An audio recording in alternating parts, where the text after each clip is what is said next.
Hello, I'm Michael, and if you're here, it's because you're as attracted to fear as I am. I live in a quiet suburban area, but there are many more densely populated cities within a short drive. A few months ago, I got a night shift security job at a warehouse a few towns away. It was situated in this industrial space that stretched for miles. The building itself was isolated, with rows and rows of tall metal shelves and a couple of large loading docks. The job was easy: routine checks, basic security, and making sure everything stayed locked. Everything was quiet, usually too quiet, but I didn't care. I liked the solitude, and most nights I could finish my shift without much happening.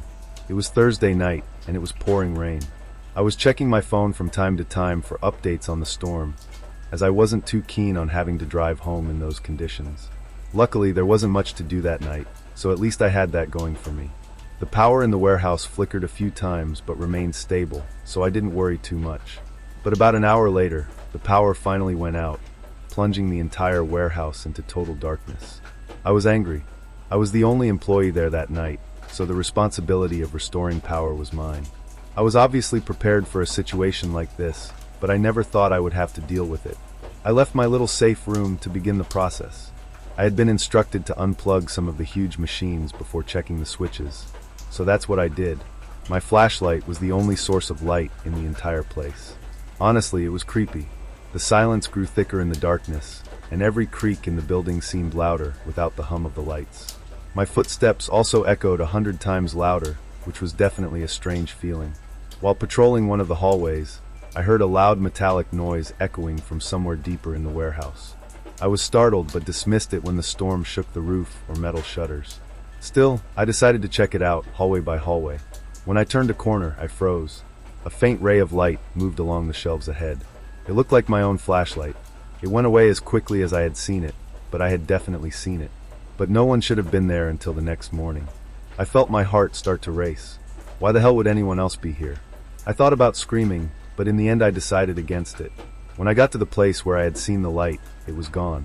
The hallway was empty, just rows of boxes and shelves packed with inventory. I started to freak out, knowing I wasn't going crazy. I knew what I saw. Although I had a job to do, I thought about calling the police, but I wasn't sure if what I had seen would be enough. I guess there was a small chance I could have imagined it. In retrospect, if the company hadn't equipped me with a taser, I probably would have called the police right there.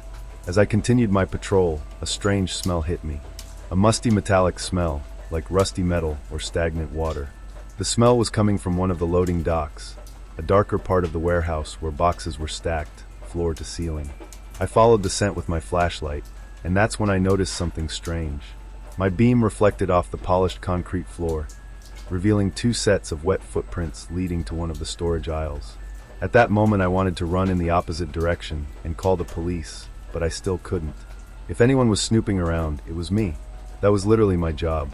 Curiosity took over me, and I decided to follow the trail. I kept my flashlight low. I didn't want it to be obvious where I was.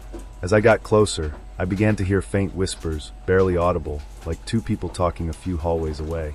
I couldn't make out the words, but something about the tone sounded tense, almost urgent. I turned off my flashlight and held my breath, trying not to make any noise. I grabbed my taser and approached the whispers. As I turned the corner, I raised my flashlight to face whoever was there, but honestly there was no one in front of me. The whispers had also stopped, which was pure madness. They had literally been right in front of me.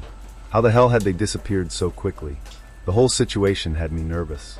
I decided I wasn't getting paid enough for this, so I decided to go straight to the circuit room and turn on the electricity without worrying about my other tasks. I got there and started fumbling with the switches in the dark. As I did that, I heard something scrape on the ground nearby. I turned my flashlight and saw the edge of a metal tool just a few feet away. A lever. I hadn't been there before. This was serious now. Whoever was there with me had potentially malicious intentions. I yelled that I was in my arms, which was kind of a deception considering the taser. I needed to get out of there as quickly as possible.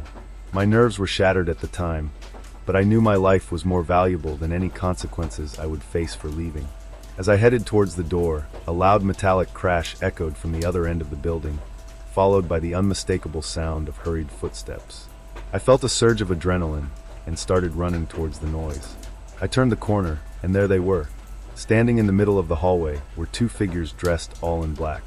One of them held a lever identical to the one he had just passed. They looked at me for a split second and then, without warning, started running straight towards me. I didn't think about it. I just turned around and ran. All the confidence he had just gathered was gone. I could hear his footsteps behind me, but I didn't dare look back. I walked through the halls, praying that I could navigate this place better than them. After what seemed like an eternity, the footsteps faded away. I paused, catching my breath, and realized they were no longer chasing me.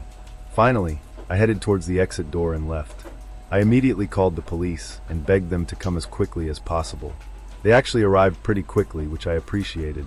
Of course, those two strangers were already long gone, but the officers were very helpful and even helped me regain my energy. However, my boss was not so understanding. He criticized me for running, and I almost lost my job over the whole incident. I still can't get over how strange the whole encounter was. It was clear that those people were playing with me, but they still chased me with a gun. The worst thing is that I still work nights at that warehouse, even though my boss started putting at least 2 people on shift every night. I still don't know what to make of this whole thing. I'm glad those guys didn't get to me.